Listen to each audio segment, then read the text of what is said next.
Bismillah walhamdulillah as-salatu was-salam ala rasulina wa ala alihi wa sahbihi wa sallam. So today we're going to be discussing our 8th lesson, although it sounds like it's a lot of slides, 16. Some of these slides we're going to kind of breeze through. A little bit of it is review on some of the concepts that we've learned about before, and I moved some slides that we didn't cover from last class. So we're going to kind of summarize and complete the discussion around original sin, as well as debunking the Trinity. And of course, throughout the PowerPoint, you'll probably find at least a few different resources that you can use to go more into detail with these two topics. And then we'll discuss the 7 common logical fallacies that I've chosen from a larger set, because logical fallacies is something that's actually there's probably over 100 logical fallacies. Like there's entire books written on this topic. But why it's important to know them is because when you're debating with Christians, or even politicians or journalists or Zionists or atheists or whoever you're going to debate, it's very rampant for people to use logical fallacies, especially when they don't have strong counter evidences. So that's why we want to discuss some of the more common ones. And then if you're more interested in finding out more about this topic, it's good to be well-rounded in this, because if you don't know logical fallacies, a lot of people can actually be swayed by these tactics. So you want to know about logical fallacies, especially when you debate people like atheists, or if you ever get into debating politicians or people who are pushing a certain political narrative, then it becomes very pertinent and prudent to know about those. And then we'll discuss the issue between claim versus an argument, because a lot of people make claims in debates, but if they don't have evidence, they're just a claim and not actual arguments, or not actual evidence-based arguments. So next slide, since our clicker's not working today. Just a sec. Just the other way. So we'll discuss the issue of original sin. You can just fill up the whole PowerPoint there. So the idea of original sin is not actually spelled out in the Bible. So you'll find that if you go to the 3rd chapter of the book of Genesis in the the Old Testament, you'll find the story of Adam alayhi salam, that he was tempted by a serpent who basically is shaitan taking the form of a snake, and he deludes Hawa alayhi salam, or Eve, and then tricks her first into eating from the fruit, and then apparently she tricks Adam alayhi salam, not tricks, sorry, convinces or suggests to Adam alayhi salam that he should also eat from the fruit. And this is actually one of the reasons why Christians have had a very negative view towards women. Now, we don't have actually from the Islamic narrative that Hawa tried to convince Adam alayhi salam to follow suit. It seems to be that Shaitan tried to just convince both of them that if they were to eat from this fruit, they would gain immortality, and they must have forgotten or at least slipped their mind that they weren't supposed to eat from the specific tree within Jannah. So there is a tree mentioned both from the biblical narrative and the Islamic narrative. The Bible mentions it specifically being an apple tree. The Quran doesn't focus on what type of tree it is, and scholars have argued that it really doesn't matter. It could have been an orange tree. The fruit of the tree doesn't really matter. The point is that it was ta'abbud, an act of worship, to avoid eating from that specific tree. When obviously Adam alayhi salam and Hawa alayhi salam ate from that tree, they became aware of their awra, of their nakedness, and obviously Allah was already aware of the situation. But the point here is that from the biblical narrative, the term original sin isn't there. The idea of them being permanently stained with this sin is not there. It's just that Christians have argued, well, clearly this took them out of paradise, so they assume that this sin is basically stuck on them and continues from generation to generation. But as we'll see, there doesn't seem to be any evidence from the Bible that sins are transferable from parent to child. And we'll look at the verse of Ezekiel about that issue very soon, inshallah. So from the Islamic perspective, if you go to Surah Al-Baqarah, you're going to find the same story, generally speaking, of Adam alayhi salam being tempted and then eating from the tree. So if we look at the following ayat from 35 to 37, first there's the command. So it mentions here, and we said, O Adam, dwell you and your wife in paradise and eat therefrom in ease and abundance from wherever you will. But do not approach this tree, lest you be among the wrongdoers. And then the discussion of the sin. But Satan caused them to slip out of it. In tafsir of Imam al-Qurtubi al-Maliki, he mentions that this slip is considered a sin. That sin caused them to be punished by being sent to earth. Then there's the punishment, and removed them from the condition in which they had been, meaning they were used to be in Jannah. And we said, go down, all of you, as enemies to one another, and you will have upon the earth a place of settlement and provision for a time. So the fourth part here is what the Bible doesn't really discuss, but it doesn't deny it either, which is the concept of being forgiven for that sin. So that Adam alayhi salam actually repented for that particular sin, just as the servants of Allah ask for forgiveness for sins in general, regardless of what time period they're living in. So it's mentioned in Surah Al-Baqarah in the 37th ayah, then Adam received from his Lord some words, then he accepted his repentance. Indeed, it is he who is accepting of repentance, the merciful. And we really don't have any proof from the Bible that there's any time period where sins are not going to be forgiven for people. The only possible exception would be, we know at least from the Islamic narrative, is that if your ruh, your soul, reaches your throat, then it's too late at that point to make tawbah, meaning you're literally dying, like not just on your deathbed, but you're actually in the process of now dying. So if you were just on your deathbed, you could still repent. If the sun rises from the west instead of the east, or if Allah sends down a calamity during the time of a prophet that is meant to wipe out a people, then generally speaking, tawbah is not accepted at that time. So these are the situations when tawbah would not be accepted. But aside from that, if a person is just walking around, living and breathing, then they have the opportunity to make tawbah as many times as they want while they're still alive. So from our perspective, Adam alayhi salam sought forgiveness and was forgiven. He still had to live on earth. He still had to live the test of being, tested in terms of good deeds versus bad deeds in this life. And obviously all of Bani Adam, all the children of Adam were also tested the same way. But from our perspective, this specific sin was forgiven, and we don't have any evidence, like we said before, from the Bible that this specific sin is any different than other sins being able to be forgiven. So next slide. So we have talked about this verse before, but it's good to kind of remember it because there's probably 5 or 6 verses that you kind of just don't want to forget, like Matthew chapter 5, verse 17 to 20 is the book of Ezekiel, chapter 18, verse 20, the book of Numbers, chapter 19, verse 23. There's a pocket set of maybe 5 verses that if you know them, you can debunk the Trinity, you can debunk original sin, you can debunk the idea of all the laws of the previous prophets being abrogated. So these are one of those key verses that you want to remember. Also Jeremiah chapter 8, verse 8, which basically proves that the Bible has been changed. So I know I just kind of threw all the verses at you, but they're in the PowerPoint.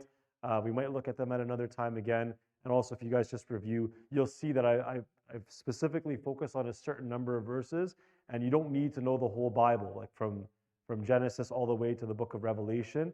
If you just know a certain set of verses, you can deal with most of the confusions that Christians actually have. So in the book of Ezekiel, chapter 18, verse 20 in the Old Testament, it mentions, the person who sins is the one who will die. The child will not be punished for the parent's sins, and the parents will not be punished for the child's sins. Righteous people will be rewarded for their righteous behavior, and wicked people will be punished for their own wickedness. So this idea that you inherit sins from your parents is actually refuted internally from the Bible. So we would remind Christians of this point. And I have discussed this logical example before, that if a father committed murder out in a bloody cold snowy day, and then the cops follow his footprints covered in blood stains all the way back to his house, they would obviously punish the father and not the innocent son who's playing with a baby rattle or drinking his milk. You don't punish the innocent for a crime they didn't commit. So likewise, if they claim Jesus had to die for people's sins, you would ask them, you believe that God is all merciful, right? Of course they're going to agree. Do you believe God is all just? They're going to say, of course. So why would God punish an innocent man who never committed any sin whatsoever? The Bible even claims, they say that Jesus was crucified. We don't believe that. But they claim that Isa alayhi salam said, Eloi, Eloi, sabachthani, which means, my Lord, why have you forsaken me? Meaning that even if Jesus was allegedly taken to a cross, he didn't want to be crucified. He didn't believe that that was even for him. And then in the book of Matthew, it mentions that he got down on his hands and face into sujood, and he asked, basically, let this cup pass from me, meaning this punishment. And we obviously believe as Muslims that Isa alayhi salam was raised up alive. So, if we want to talk about Allah being perfectly merciful and just, then we don't say that it's just for the innocent to be punished for the sins of the guilty. That doesn't make any logical sense. Next slide. So the term Muslim, so when we say Jesus is a Muslim, now we said before, this is a trigger point for Christians. If they see this at a dawah table, Jesus was a Muslim, they are going to freak out at you. But we reminded them, or we will remind them inshallah, that the term Christian, Isa alayhi salam never used it.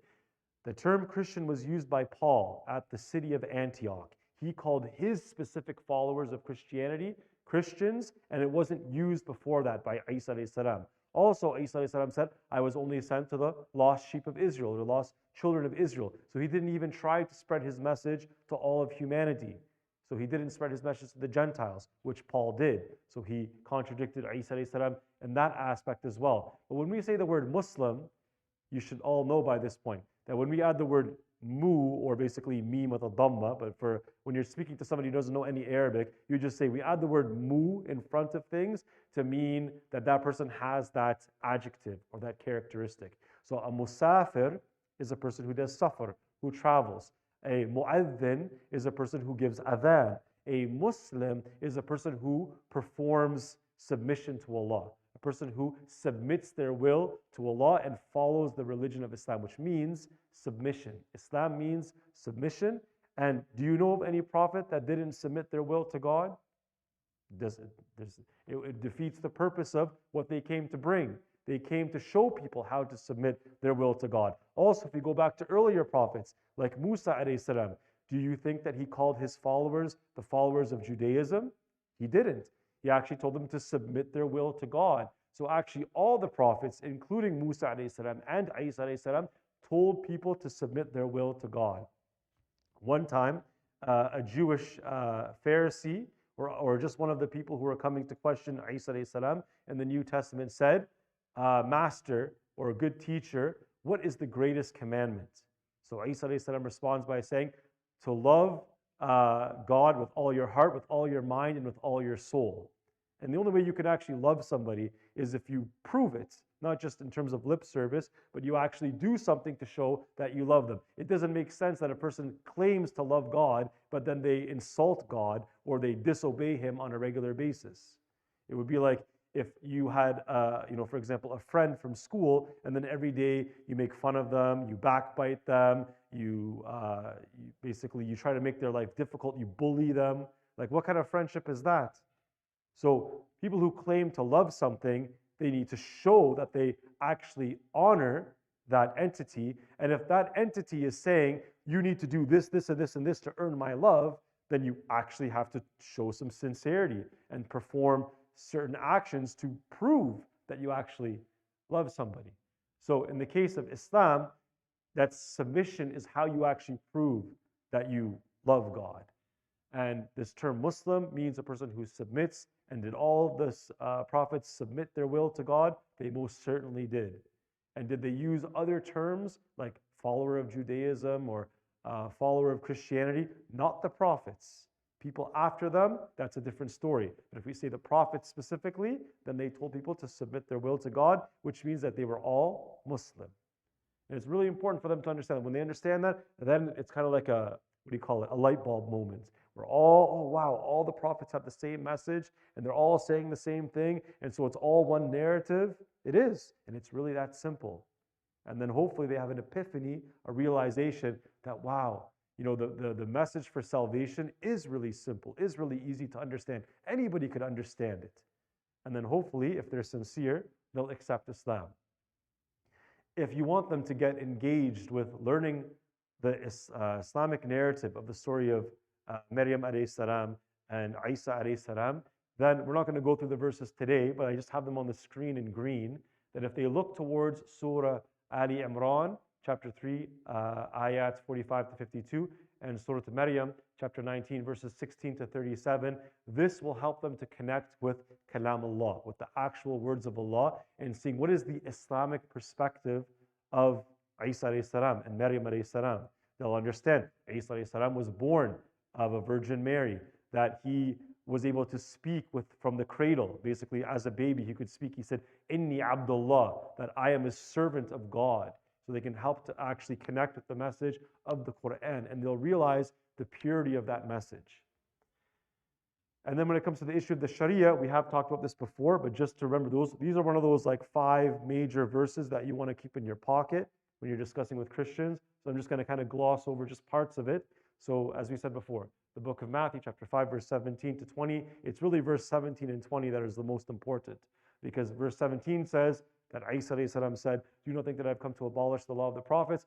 I did not come to abolish, but to fulfill. So he's not coming to abrogate all the previous Sharia. And we know even the Prophet ﷺ, although technically when a prophet comes with a new Sharia, whatever is new and updated has to be followed. But that does not mean that all the previous laws will be thrown out. Because the concept of Qibla is still there. The concept of wudu is still there. The concept of salah is still there. So we have a lot of ahkam that is still preserved, but some modifications will take place, but it's not a complete abrogation of everything that came before.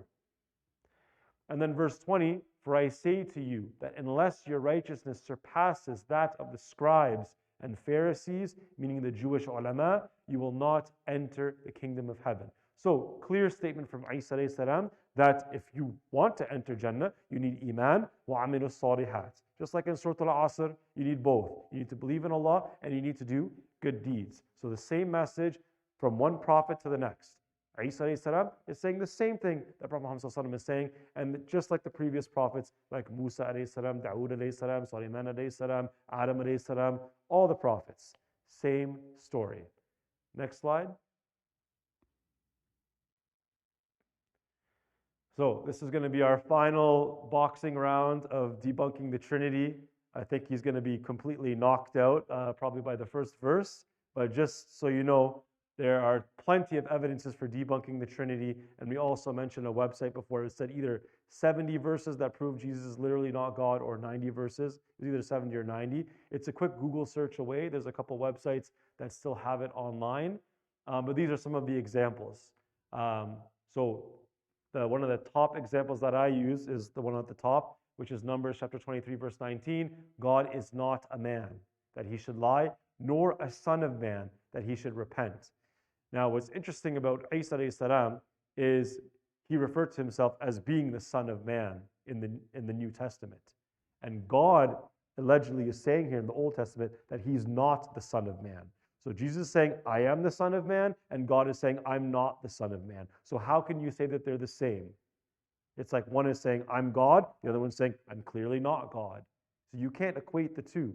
It's literally the two opposite narratives being mentioned here. And if you also read further into this verse, it'll say that God never changes his mind, or he's never going to change his mind. So that the possibility doesn't even exist for God to take the form of an incomplete or weak form of his own creation, which would take away from his own divinity. Then Isa alayhi salam is referred to as a man many times in the Bible. For example, in the book of John in the New Testament, chapter 8, verse 40, a man who has told you the truth. In the book of Acts, chapter 2, verse 22, Jesus the Nazarene, basically meaning he's from Nazareth, a man attested, declared to you by God with miracles and wonders and signs which God performed through him in your midst, just as you yourselves know. So for those Christians who are like, oh, Jesus is performing miracles on his own, this verse is clearly saying that it's God that's performing the miracles through him, and that Jesus is not exclusively has this divine power running through his veins. That's actually only from Allah that these miracles are happening, and that Jesus is actually not divine. The Bible also says, obviously, that Jesus denied being God. In the book of Luke, chapter 18, verse 19, Jesus spoke to a man who had called him good, asking him, why do you call me good? That's Jesus' response. No one is good except God alone. So if Jesus isn't even going to be accepting to be called good, why would you think that he's going to ask to be called God when God is the perfection of goodness? There's even a hadith in Islam, where Allah, one of His attributes or His names is Al-Muhsin, basically the epitome and the perfection of all goodness. And yet Isa alayhi salam, according to the New Testament, is saying, I don't even want to be called good. Notice the contrast. It's very stark, very obvious and explicit. Jesus never instructed His disciples to worship Him. So He mentioned in the book of Luke, chapter 11, verse 2, obviously from the biblical narrative, when you pray, say, Our Father who art in heaven. Notice how He didn't say His Father or my exclusive Father. He made it an umbrella term that everybody is going to worship the Father, as is put in the Bible, but obviously we understand this does not mean a biological father. This just means the creator and the sustainer of the universe. So we don't akin or liken Allah bil tashbih. We don't compare Him to His creation. Islam made this completely impossible, but you can see that this metaphorical language exists in the Bible. But you can also see that Jesus is not claiming to be an exclusive son of God. He's saying for everybody to call God Father, therefore this idea of like a unique son isn't there. And it already says here, so here we're going to understand the word Our Father to mean our Creator, which Jesus told all of His followers to pray in this way. Next slide. So this is the verse that I was saying about earlier, that Isa alayhi salam fell into sujood. He fell on his hands and face and prayed to God.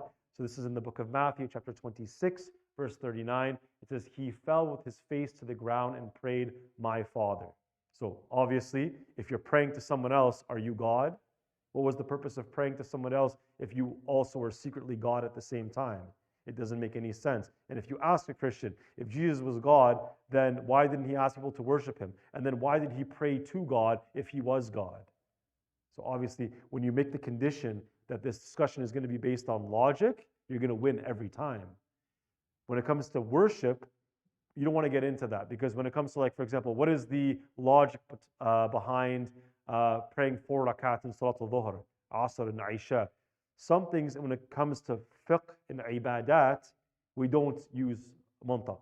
We don't say there's a rational reason for why we'll do only you wash certain body parts and why you don't take a full shower every time. But when it comes to the belief system, it is purely logical. The idea that you're accountable for all your actions in this life, even when you look at your life in general, you're always being judged. You're being judged by the government, you're being judged by the police, you're being judged by your teachers, you're being judged in so many different ways that it only makes sense that when it comes to your eternal salvation, that you would also be judged for that. So the thing is, I kind of lost my train of thought there for a second. What was I trying to say?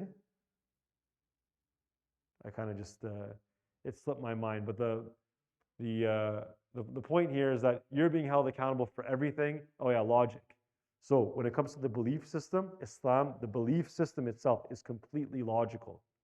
So the idea that God sends prophets. If God wants us to know what is absolutely just and the way to salvation, there has to be a clear message. There has to be a clear narrative based on revelation that everybody can see as the reference point.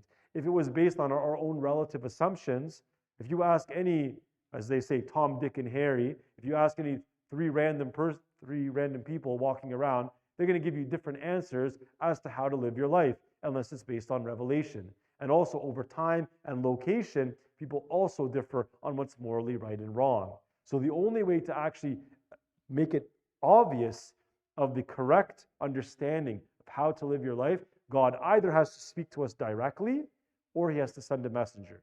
The reason why it doesn't make, in this case, the first case is not possible, God speaking to us directly, is because we know if you ask any two people, even amongst the Christians, or if you ask two people who weren't well versed in Scripture, you'd be getting different answers. So God chose not to directly talk to all of us. So since He didn't choose this option, then the only option remaining is that God sent representatives. And in this case, not everybody can be trusted. It has to be those whom were delegated by Allah subhanahu wa ta'ala, which are the prophets. So next would be, if you look at the verse of Hebrews, this is in the New Testament, chapter 5, verse 7, it says, during the days of Jesus' life, On earth, he offered up prayers and petitions, meaning dua, with loud cries and tears, to the one who could save him from death. And he was heard because of his reverent submission. So interestingly, the Bible says that Isa salam asked to be saved from crucifixion. Because the book of Matthew, if you look further into chapter 26, when he said, "Let this cup pass from me," it meant the crucifixion. Because the Romans were coming to actually incarcerate him, take him into prison and into custody, and then they were going to put him on trial, and then they wanted to crucify him. So from the Islamic narrative, he was actually saved before this could happen. And even from the biblical narrative, it's saying here that he asked for God to save him. And then in this reference, it's saying his dua was accepted. So do you understand how it's a little bit murky then for him to be allegedly crucified when it says that his dua to be saved was accepted?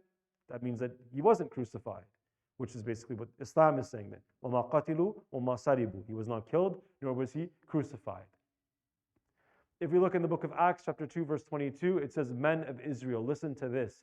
Jesus of Nazareth was a man accredited by God," not God himself, but accredited by God, "to you by miracles, wonders, and signs, which God did among you through him, as you yourselves know."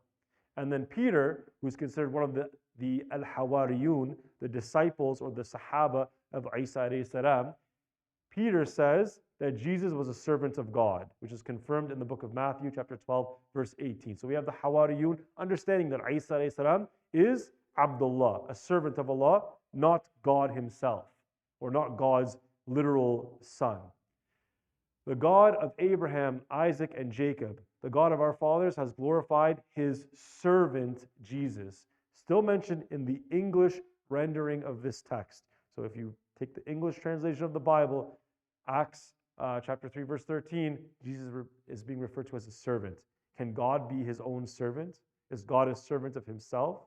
That doesn't make any sense. So clearly, Jesus is the servant here and the servant of his master, which is Allah subhanahu wa ta'ala. Next slide.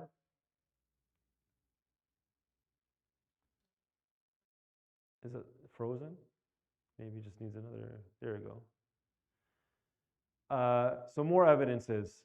So it says here in the book of Matthew, chapter 12, verse 18, "Behold my servant whom I have chosen, in whom my soul is well pleased." Since Jesus is God's servant, Jesus cannot be God. So same logical rationale here. It also mentions the book of John, chapter 5, verse 19, "The Son can do nothing by himself." Obviously, this is the majazi meaning of the word Son. "He can only do what he sees his Father doing." So if the Son here, which is obviously meaning the servant, if he can't do anything by his own will, is he God? Obviously, he can't be. And then that was even further made obvious in the book of John, chapter 5, verse 30, where Jesus says, "I can of mine own self do nothing." Does that sound like Al-Qadir, the all-powerful? So clearly, there's a complete difference between Allah, who's all-powerful and almighty, and Isa alayhi salam, who says by his own will, he can't do anything. So they can't be the same. And then, if we look at his miracles, his mu'jizat, his miracles didn't always work, if you look at the New Testament. So this also further proves that he needed the miracle assistance from God, that he couldn't do it on his own. So it mentions here that one time when Jesus tried to heal a blind man, the man was not healed after the first attempt. So Jesus had to try a second time. Does God need to try twice to make something happen? Or he says, "Kun fayakun," be and it is. So therefore, Jesus could not be God. You're telling me that God has to try twice to do something? That doesn't make any sense. Once a woman was healed of incurable bleeding, the woman came up behind Isa alayhi salam and touched his cloak, and she was immediately healed. But Jesus had no idea who touched him. At once Jesus realized that power had gone out from him. He turned around in the crowd and asked, "Who touched my clothes?" Book of Mark, chapter 5, verse 30. Allah is Al-Alim, and Isa alayhi salam is not even aware here of who touched him. So really, can you say that they're the same? Basically impossible. At once, Jesus realized, I read that part, sorry. In the book of Mark, chapter 6, verse 5, he could not do any miracles there except lay his hands on a few sick people and heal them. So now, his mu'jizat, his miracles are being limited. Only certain miracles can be performed. Again, this shows that Isa alayhi salam is not fully in control here. It's not up to him who he can heal and who he cannot heal. Next slide, please. And then here are some clear verses to prove that Jesus simply cannot be God. There's just so many. So for example, it says here that an angel from heaven appeared to him and strengthened him in the Garden of Gethsemane, chapter 22, verse 43 in the book of Luke. Does God need to be strengthened? Human beings need to be strengthened. Human beings are weak, but God has no weakness. God has no imperfection. So if you can increase something, then by definition, that's not God. And he was in the wilderness for 40 days, being tempted by Satan, and he was with the wild beast, and the angels were ministering him. So this is referring to Isa alayhi salam in the book of Mark, chapter 1, verse 13.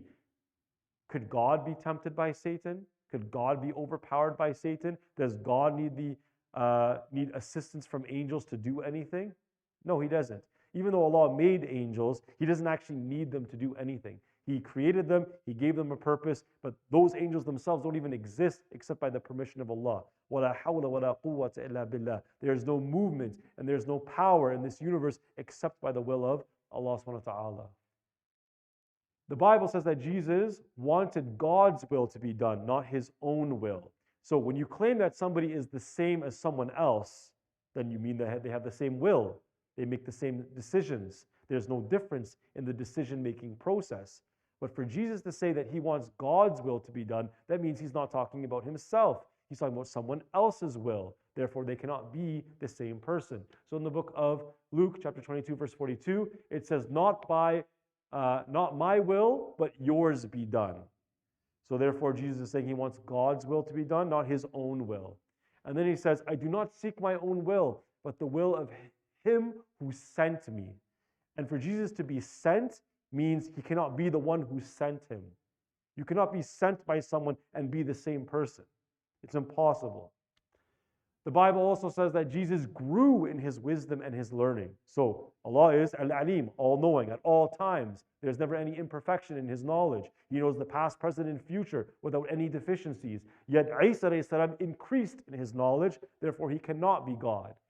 But God is all-wise and does not need to learn. Jesus grew in wisdom, as is mentioned in the following verse. But God is all-wise. Sorry, it starts here. Great is our Lord and abundant in strength. His understanding is infinite, as mentioned in the book of Psalms. That's considered like the equivalent of the Zabur, which is what was given to Dawood alayhi salam. Of course, this is what we have of the biblical manuscripts. So we don't know how much of the Psalms or the Zabur is intact. But just so you're aware, the book of Psalms is supposed to be it's kind of like the melodious verses that were given to Dawood alayhi salam, because he was known to basically have kind of like a singing type of revelation. But the modern day English equivalent is the book of Psalms. So it says in the book of Luke, chapter 2, verse 52, it says, and Jesus increased in wisdom. Allah doesn't increase in wisdom because Allah already has infinite wisdom. So therefore, Isa alayhi salam cannot be God because Jesus increased in wisdom. He wasn't already complete in wisdom. So next slide. So now we get into the logical fallacies. On this slide, there's the overview of the 7 that we're going to be looking at today. There are way more, as I mentioned at the introduction of this lecture. And you're obviously welcome to look at all the other ones, but I just picked some of the common ones that people would use in a debate with you, especially if they're losing the argument and they don't have any solid evidences. They're going to resort to using logical fallacies to try to either sway or dismay or confuse you or people who are witnessing and watching the debate or the discussion that's taking place.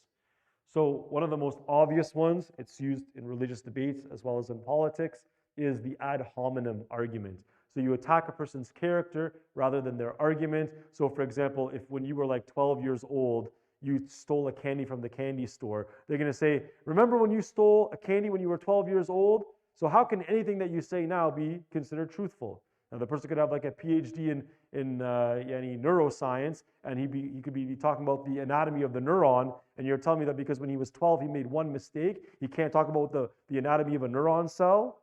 Obviously, that's a logical fallacy. But this is a very common tactic used especially in social media, which is to attack the person's character rather than their actual argument being made. Or they'll just invent things. So we know in the case of the Prophet ﷺ, he was as-sadiq al-amin. He was actually the truthful and the trustworthy. So because they knew that was the case, they just tried to spread false propaganda. They accused him of being a liar. They accused him of being a kahin, a soothsayer, or a fortune teller. They accused him of being a sahir, a magician. But they made this stuff up because they realized they couldn't say anything against his actual message. And so they had to make stuff up just to make him look bad. The next argument is the ad populum argument, the everybody does it argument. So for example, if everybody's not actually getting a mortgage on riba, but some people are. So if they say, well, most people did it, so they're going to claim that that means that's an evidence. It's not an evidence. If you actually look at the Quran, there are many verses that actually speak very negatively about what most people do. And it praises the few. That's why there was one Sahabi, he asked Allah to make him from the few. And Umar ibn al-Khattab asked, basically like, what do you mean to be from the few, right? And then there were several verses that were mentioned among them, and few of my servants are grateful. So when you look at the Quran, it's usually the few that are following the message of truth, not the majority. It's the few people that really push themselves and battle their nafs to make sure that they're obeying Allah and they're not just whimsically following the desires of the tides of mankind. There's going to be fads and trends all over the place, all over the times of human existence, but that doesn't mean if something is popular, it's automatically true. It's usually the opposite. The third argument, this is very common in like face-to-face debates, is called a straw man argument. A straw man argument is you're making a claim and they're claiming you're claiming something totally different. We'll talk about it more once we get into the specific slides of this, but they're just going to try to make an argument that's totally different than what you're saying and claim you're actually arguing that instead. That's because they're running out of ammunition. Then there's the correlation causation fallacy. We'll look at a few examples, but one is it's been statistically, quote, proven, unquote, that if you eat ice cream, you increase the chances of drowning in the ocean. But does that actually mean that if I eat, for example, 2 scoops of Baskin-Robbins ice cream right now that I'm going to drown? Obviously not. Correlation does not equal causation. That's like the first thing you learn in statistics, but people still make these arguments, especially in social media, especially if they have an agenda. They will use this correlation argument. The false dichotomy fallacy, you're either Canadian or you're not. So the idea is like you're trying to tell people you only have 2 options when there could easily be a third, a fourth, or a fifth option in a debate. The sixth fallacy, appeal to authority fallacy. Now, obviously in Islam, if a person doesn't have knowledge of fiqh, you can take the opinion of a mujtahid, whether they're Hanafi or Maliki or Shafi or Hanbali. But the thing is that the assumption that every expert opinion is automatically correct is not true. Even from the Islamic perspective, there's a hadith that mentions that if a hakim judges if he judges incorrectly, he will get 1 reward. And if he judges correctly, he will get 2 reward. The whole process of ijtihad, of deriving Islamic rulings, if you have 4 different opinions on, for example, let's just say two opinions. Let's say, for example, does laughing in the prayer, does it break wudu or not?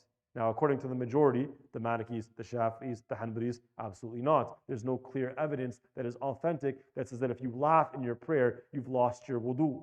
But in the Hanafi school, they have this opinion. So they can't both be right. You can't be that you laugh and you lose wudu and you don't lose wudu at the same time. So somebody has to be right here. And in many issues of ikhtilaf amongst the ulama, like there's only really one option. Or even if there's 3 possible viewpoints, they can't all be correct, especially if they self-contradict each other. So although it's technically permissible to follow the ijtihad of a scholar if you don't have the evidence, to assume that every opinion is correct, as in like it's the opinion that Allah determines to be the true opinion, then that doesn't make any sense. And then when it comes to the issue of like beliefs, we know that beliefs are concrete, that Allah is very explicit when He talks about like what you really need for salvation, that you have to believe in Allah, His books, His messengers, His angels, the day of judgment. So these things are concrete. No two Muslims differ on this issue. And then likewise, the previous prophets, they talked about these types of arkan al-iman. So these pillars are not something that's you can wiggle around with. So for somebody to come, a doctor, a lawyer, or a scholar, and to go against the arkan of iman or the arkan of Islam, that doesn't work. And then whenever somebody gives you new information that they don't verify based on the Quran and Sunnah, then you need to ask the question, is just having a PhD prove that you have the correct opinion? Obviously it doesn't. And if you look at this more from like a non-religious point of view, let's say you want to talk about medicine. Let's say somebody has cancer and they go to like 10 different doctors and this doctor prescribes this medication, this medication, this medication. What? Because they're all doctors, they're all right? Obviously not. And then the next fallacy is the red herring fallacy. In this case, it's different than the straw man argument because in the straw man, they're trying to say you're claiming something different. In the red herring, they just want to change the subject. Like, hey, look at that deer that just crossed the road. Look at it. Like, how many times do you see something like that? And they're just trying to completely change the topic because they know they're losing miserably in the debate. So that's the red herring fallacy. The idea is like the red herring is like a little red fish that if you saw that in the ocean, but whoa, look at that red fish. You don't see that every day. And then you get distracted. So that's the red herring fallacy. Nada, can you, it's working now, huh? Oh, nice. So then the next slide. So now we're going into a little bit more detail on each one. Obviously, if you guys literally just Google logical fallacies, you'll find tons of resources available because there's a lot of people even in the secular world that post stuff like this. So it's when you attack a person's character. So let's look at some examples. But didn't you used to make fun of science kids when you were young? So how can we trust you? Like how could you be, for example, maybe a science teacher in the future if you didn't like it when you were in grade 5? Like seriously, is that actually an argument? But people will use these types of tactics, right? But you drive like a maniac. So your ideas must be careless as well. That doesn't mean that just because I try to get to work on time, driving like a NASCAR driver, that I don't care about my job. It's a logical fallacy. You used to work in sales, and the people who work in sales are masters of deception. So just because you know how to sell a car, how can we trust you? Because like that doesn't prove that everything in my life is based on deception. And how do you know I wasn't an honest salesman? Such things do actually exist. So these are all logical fallacies attacking the character of a person. Next slide. Heather? Still there with the mouse? Clickable. And the slide is gonna change. 3, 2, 1. I think people are gonna get a kick out of this recording. So the next logical fallacy, ad populum, is also called the bandwagon fallacy. Just because a bunch of other people jumped on a bandwagon and they were like, let's say people were like, broccoli gives you cancer. There's actually magazines that talk about this, that broccoli gives you cancer, even though some magazines also say that it's cancer preventative. Now, it's possible that if you take too much of any vitamin inside of foods, that there's a toxicity level. So it could be theoretically possible, like let's say you eat 1,000 broccolis a day, if you could stomach that, it might actually have adverse effects. But that doesn't mean that broccoli is actually going to give you cancer. But the thing is, if enough people say that it causes cancer, you could be like, didn't you hear broccoli causes cancer? Didn't you read that in the Reader's Digest magazine? And it's like, just because you heard it, just because a lot of people said it, doesn't make it true. The Zionists are loaded on this fallacy right now because they're just trying to get on every social media account and ban and censor everybody and try to push their own narrative, hoping that if enough people argue for their neo-Nazi state, that everybody will sympathize with them. So they're really trying to focus on this bandwagon fallacy of just trying to get enough people to say the same thing until people start blindly believing it. Next slide. So the straw man. So a teacher says her class needs to spend more time on math tasks. A parent complains, saying the teacher does not care about literacy subjects. There was nothing mentioned about literacy. Just because a math teacher says let's focus on math doesn't mean she said all the other subjects are bad.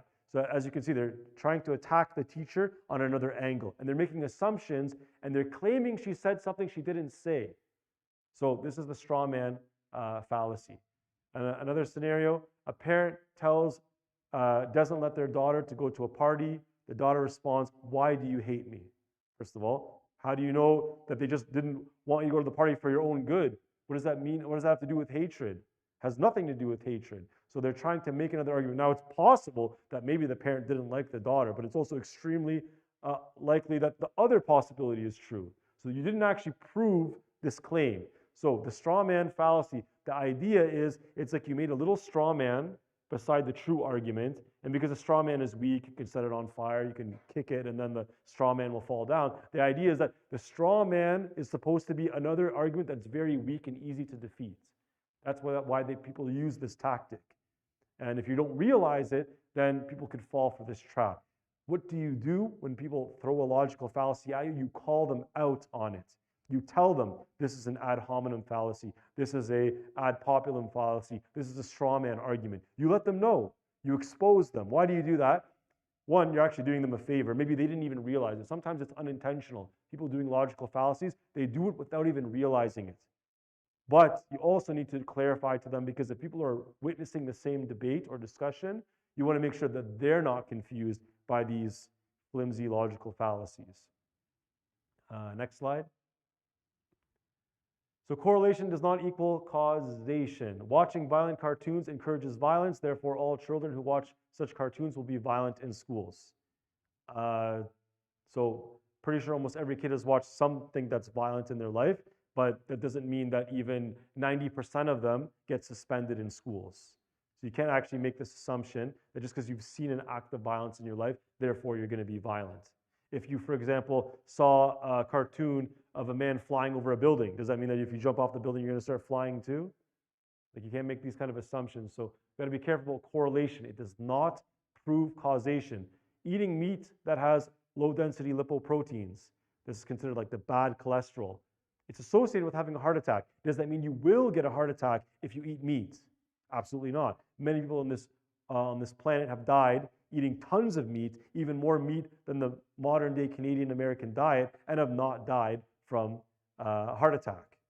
They also used to live very healthy, very physically active lives, and they ate much more unprocessed foods in general, and back then this was not one of the key reasons for death. So it doesn't mean just because you have animal meats in your diet and you're getting a lot of low-density lipoproteins that therefore you're going to have a heart attack. So correlation does not equal causation. Next slide. So false dichotomy. So this is when you're given only two options. So if somebody says to you, let's say you're in university and you're taking a health science program, they say either you stick with health sciences or you quit university altogether. That's obviously wrong, because you could take kinesiology, you could take engineering, you could take biology, you could take psychology, you could take so many different subjects and courses and different degrees, but the person makes you feel like you only have two choices, right? It's like, for example, if somebody was in a gang and they're like, either you're with us or we kill you. Or I beat you up, or I call the cops, or I run away safely. So look at all these other options. So the false dichotomy thing is usually used to try to corner people and make them feel like they don't have other options.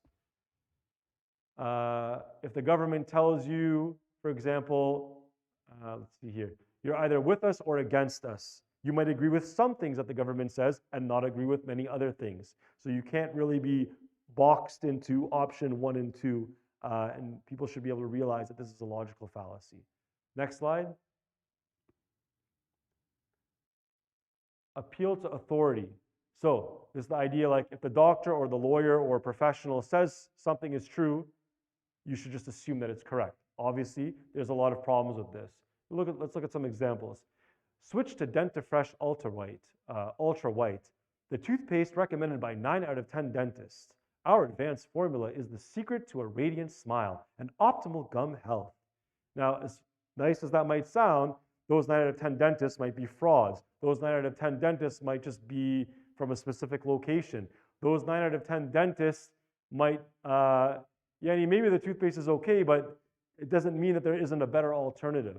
Like just because a dentist said this doesn't mean there's not going to be other dentists that say something different.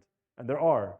Usually it's Colgate or Crest, by the way. It's not usually Denta Fresh or whatever it's called. But anyways, the point is just because somebody said it doesn't mean automatically it's true, even if they have a PhD degree or they went to school for a while. There's a lot of different opinions out there. It's a rigorous process to actually prove something is scientifically more healthy or better for your smile or your teeth than another type of toothpaste, for example. According to scientists, 5G phone networks are harmful. So the issue with this is that we know that we've been exposed to the same radiation that exists within 5G and 4G networks for a really long time. In fact, you were exposed to this radiation when you were an embryo inside of your mother's womb, but it didn't kill you and it didn't kill you now either. So this whole idea of like, oh, I'm suffering from Wi-Fi poisoning in the schools. Like right now we're being subjected to Wi-Fi. Does anybody feel like they're gonna die right now? Probably not. But this was a little tactic that was used for a little while strategically during, midterm and final exams at Western, because there was this whole new thing about the 5G radiation. So people were like, oh, I feel so sick, but probably just a placebo effect, probably not reality. You should take these vitamins because Brad Pitt said they are the best. So just because Brad Pitt's famous and just because Brad Pitt is supposed to be like this, I don't know, hunky guy that all the women like, just because he said it's good, that automatically it's good? I don't know about that. Pretty sure Brad Pitt's not like a advanced scientist who has a biochemistry background in university. Pretty sure he's not known for that. And even if he was, doesn't mean automatically whatever he says is true. So sometimes celebrities get chosen to market ads just because they're famous, and they have nothing to do with the product other than the fact that they just happen to be standing next to them, probably for a monetary endorsement. So just because you're famous doesn't make the product any more legit. Psychiatry is rubbish because Dr. Smith said so, whoever Dr. Smith is. So we have to really look into this topic of psychiatry and look into all the elements of the idea of prescribing medication, and then we can determine what parts of psychiatry are effective and ineffective. But just because Dr. Smith said so, and sometimes people just have the name doctor in front of their names. In fact, you can have the name doctor if you have a PhD in a discipline completely unrelated to what you're talking about. So if somebody had a doctor's degree, a PhD in music, and they're called Dr. Smith, and then they're on national TV, and it's like, Dr. Smith says psychiatry is rubbish, people be like, oh, he's a doctor. He's a doctor of music, bro. He's a doctor of the flute, not a doctor of medical, psychiatric pills. Next slide. And now the red herring fallacy. So this is just a distraction tactic. So a police officer pulls a car over for speeding. The driver complains, saying that they shouldn't pay a fine since there are so many dangerous criminals out there. And you police, you should be chasing them instead. So although there are worse criminals that exist in the world, that's a separate issue. The real issue is that the driver exceeded the speed limit and that this is considered punishable. So they're just trying to get you to focus on something else. In this case, the red herring is just arguing about people who are committing worser crimes. So you understand, this is just a distraction technique. That's what the red herring represents, this little red fish. It's supposed to be shiny and quick while swimming in the water. Next slide. I'm trying to be as integral as I can to the time because we're actually doing pretty good for time now if we just wrap up with this slide. So the difference between a claim and an argument. This is such a simple concept, but it's really important for people to know this, especially if you're going to be getting into debates and discussions often. So a claim is just a viewpoint, like whatever Dr. Smith said about psychiatry. Just because he said it doesn't mean it's true. Did he bring any evidence? That's the first thing you ask. With all these logical fallacies, what is your dalil? What is your evidence? If they don't have any, it's just a claim. Claims can be easily knocked down. An argument is a viewpoint, an opinion that is backed up by evidence. And like even when it comes to the ijtihad of ulama, you will find, if you start digging deeper, that you're probably going to find every once in a while one or two opinions, even sometimes in the madhahib, there's not really any evidence for it. So when that happens, if you're a real ardent, real serious student of knowledge, you'll dig a little deeper. You'll be like, you know what? Unfortunately, this school, they just completely almost tried to use logic to understand this topic, but at least this school has some evidence to work with. And so you're going to do some sifting. Now, I'm not saying everybody has to do this, but the point is that in order for really to know if something is true or not, you need to know the evidence for it. Otherwise, you're just making a claim. So cell phones are going to kill us from radiation. Prove it. Ice cream is going to make you drown in the ocean. Prove it. And if they can't, it's just a logical fallacy. So I think that basically summarizes the lesson for today. I know I kind of skimmed through some parts of the PowerPoint. You can look through the other examples if you want, but as long as you understand the logical fallacies and you understand the concept of original sin, how it's not proven in the Bible in the book of Genesis chapter 3, and you also understand that there's all these different verses that we looked at to debunk the Trinity, that was really the essence of today's lesson. I hope, inshallah, that was of benefit to you. Jazakumullahu khairan. Subhanakallahumma wa bihamdik. Ashhadu an la ilaha illa ant. Wa astaghfiruka wa atubu ilayk.